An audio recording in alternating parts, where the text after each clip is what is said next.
Alright, so today we're going to be using a plethora of liquid moly products. We've got the 5W30 full synthetic, and we've also got the Surtec. Surtec is a ceramic blend, pretty much. It's literally ceramic particles suspended in oil, from what I understand. I actually spoke to a representative at Cars and Coffee Import Alliance, and they said they really absolutely love this stuff. They actually had a demonstration of how it actually worked. Honestly, he had this little cup. It looked like baby powder. He said stick your finger in it and like rub it together. It just turns into a completely slick surface. The point of it is to actually prolong bearing life in turbos, main bearings, crankshaft bearings, rod bearings, everything like that. With the liquid moly oil change, I'm pairing it up with a K&N HP 1008 oil filter. That's what this car calls for. Now, a lot of y'all don't know that I actually have this now. This is a 2017 STI. It's a pretty mild built. We're running a Blouch 16 GTX turbo. You can kind of see it right there. It's got injector dynamics, 1050cc injectors, along with IEG catch can, Cobb boost controller solenoid, upgraded intercooler, Cobb cold air intake, just all the bells and whistles that you'd want in a nice mild build. So let's get into it. First, before we even drain the oil, is I like to loosen the oil fill just so the crankcase doesn't pull a vacuum or anything. You can also just pop your dipstick up. That works, but we're going to be filling it up right after we drain it anyways. I know some of y'all might think that dust or anything might get in there, so I think we'll be fine with just the dipstick. Next thing I want to say is before you do any oil change on any vehicle, it's always a good idea to start the car up, let it run 10-15 minutes. Or however long it takes to come up to operation temperature. That just helps your oil flow out of the engine a lot easier. You got less that is sticking onto the sides of the engine block or on the crank or whatever. It just pretty much thins out the oil so you get as much out of the engine as possible. That way you replenish it with as much new as possible. And you know, I know some people, they don't do that and they say it doesn't matter. And that's just something I like doing. You can do it if you want. You don't necessarily have to. It's just good practice in my opinion. So what we're going to do now is quite literally just drain the sump. These engines and most engines you'll be working with are a wet sump system, so they have a oil reservoir or oil pan built into the bottom of the engine.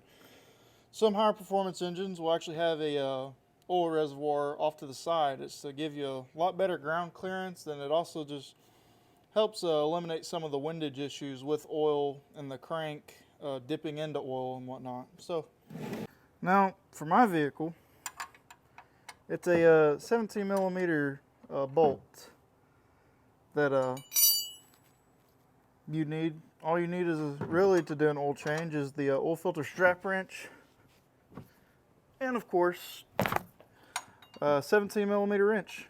And that's really all you need to do a oil change on these. They're simple. I love these Subarus.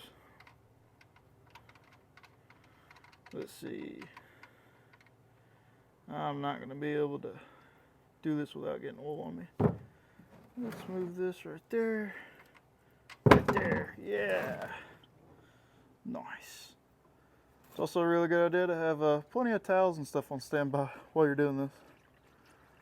And because my engine's already up to temperature, this thing's flowing out like water. And that's about it. Oil's already drained. Alright, so the next thing we're going to do, since the sump and everything is drained, we're going to move our oil pan underneath the oil filter.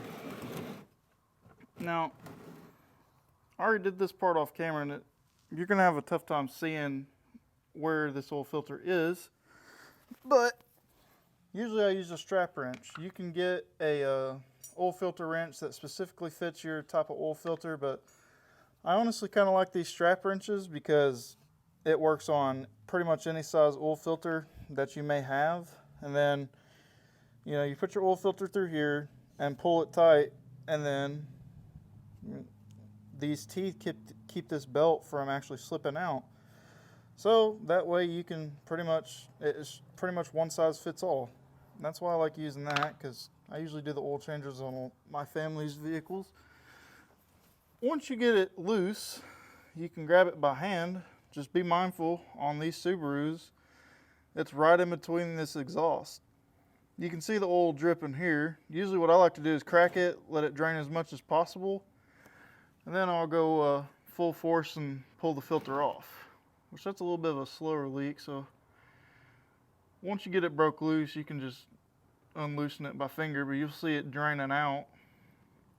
I usually just like to let that do its deal right there and then put the new filter on, drop it and put the new filter on.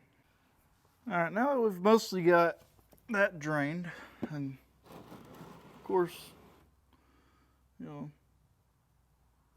we got the sump drained, you can start slowly working that oil filter off. You can honestly just grab it, give it a good flick sometimes, and it'll fall right out, just like that.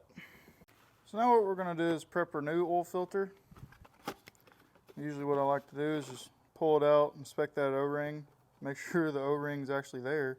Then what we're gonna do is take some of the oil, or new oil, and just smear it around this O-ring, because you never want to put these on there dry, or else it can actually cause leaks.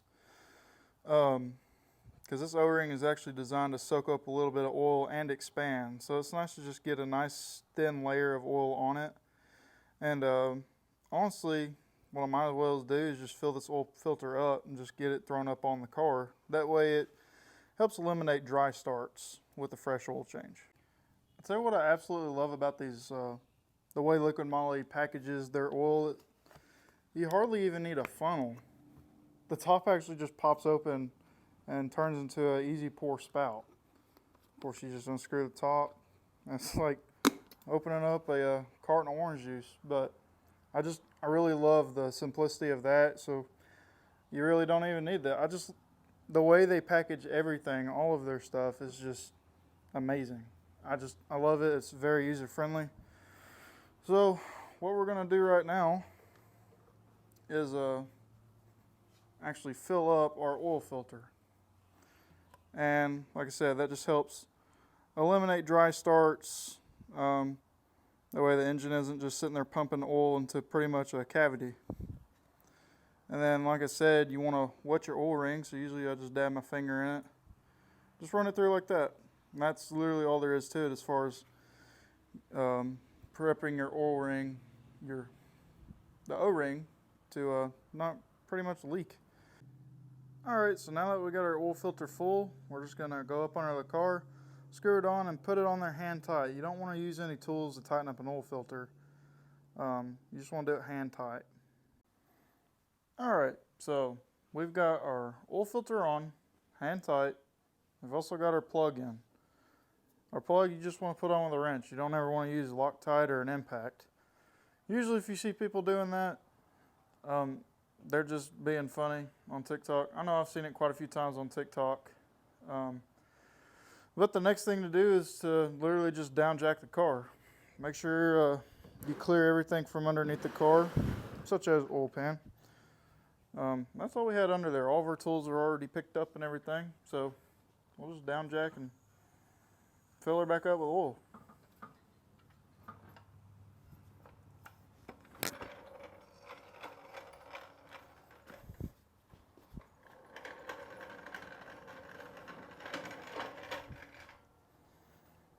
Alright, so usually these cars call for about 4.5 quarts usually. It's something really specific like 4.35. I usually just do 4.5. So just wiping our dipstick clean so we can actually get a good reference of how much oil is getting up in there. I usually try to fill it up all the way up to the full mark because we've drained the engine of all oil.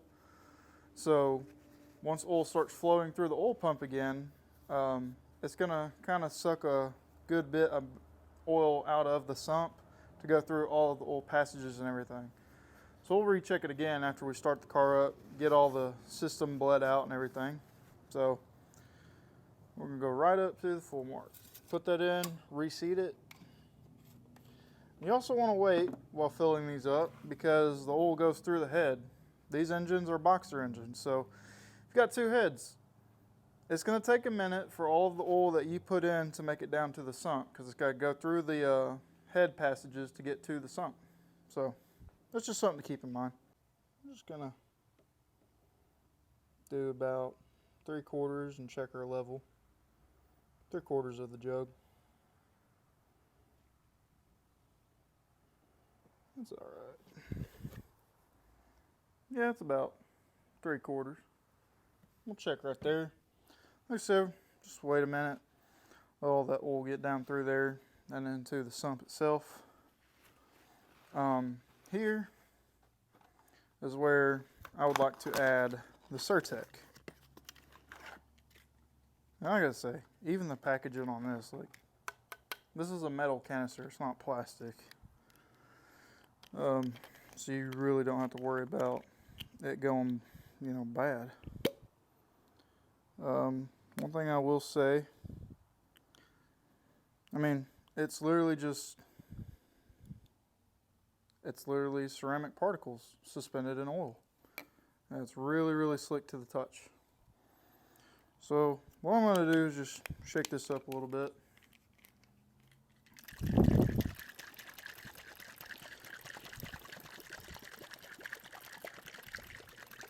And the canister says it treats up to 5 quarts, or, you know, 5 liters, I'm sorry.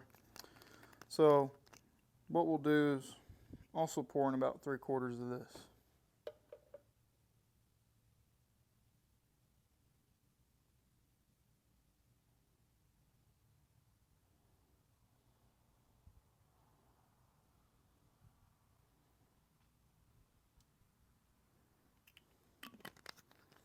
Yeah. One thing I don't like about the metal is you can't really see how much you've poured in. So we'll give it a sec. That was a little bit over half, or a little bit over 3/4. I think it'll be all right. Like I said, we're just waiting on that to go down in there. Right now might be a good time to check. Oh yeah, it hasn't even touched the dipstick yet. Or I just haven't poured enough in.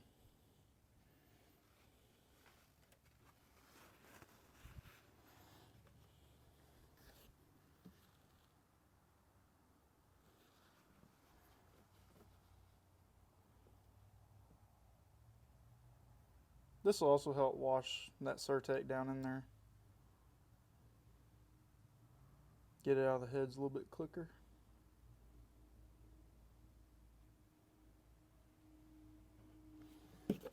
Alrighty.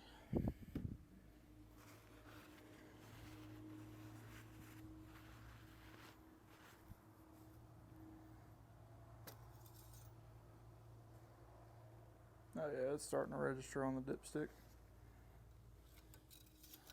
It's another thing on these cars, if you're checking your oil and you check it right after you've shut down the engine, it's going to read a lot lower than it actually is.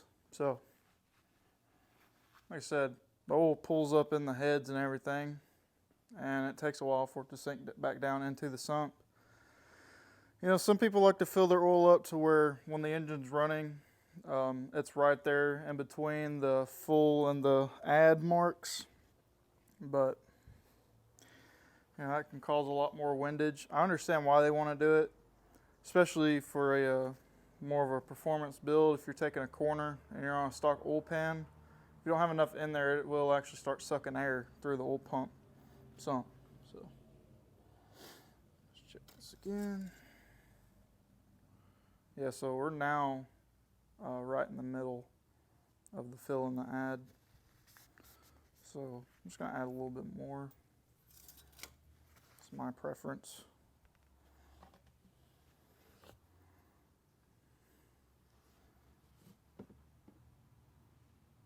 Not too much more.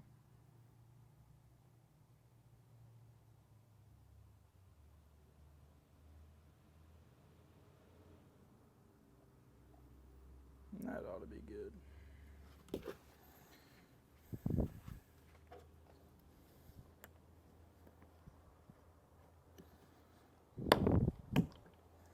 I'm not sponsored by Liquid Moly or anything like that, but I really do like their products.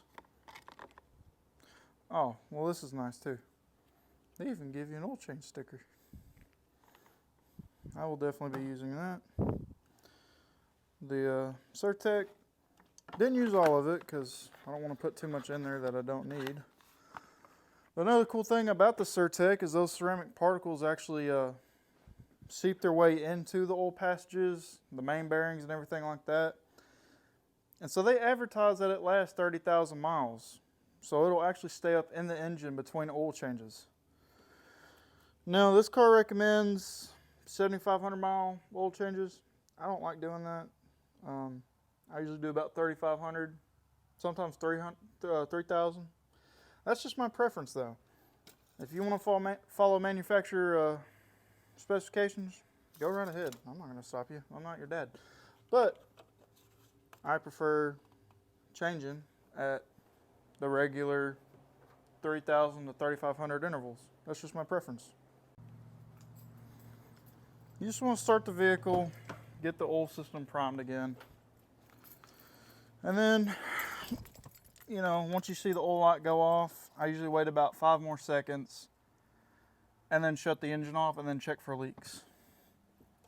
And, you know, some people may want to wait less than that, because if it's only them, you know, 5 seconds you can lose a lot of oil if there's a significant leak. So, clear it, let's turn that off.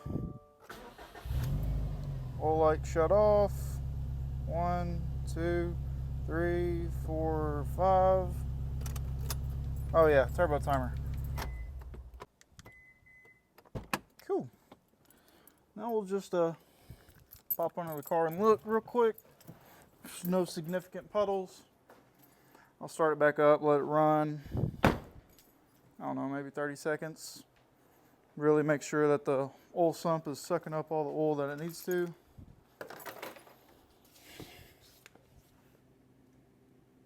No, we're looking pretty good under here. What I will do again is check the dipstick.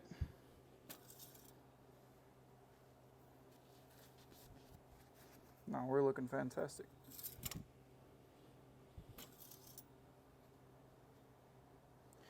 So we're right between the fill and the add, which is personally where I like to leave it. Now what we'll do is, like I said, start it back up. Let it run 30 seconds to a minute. And that's just to double check the oil light, make sure the pressures are good and everything. That's just me. Yeah, no, we're all good there. No bad oil indications up here. So now what I'll do is shut the car off, let the turbo timer kill it. That's just me. Not that it really needs to, you know, be cooled down. It's been sitting. But yeah. Another thing about the turbo timer on my vehicle, if the car doesn't shut off with the turbo timer, my remote start don't work. And some people might be thinking, Cade, you have a remote start and a manual. Why? Well, because I like turning my heat on and my AC on from my bedroom when I get up for work. And if the car is shutting off with the turbo timer, it knows it's out of gear. So it's kind of safe.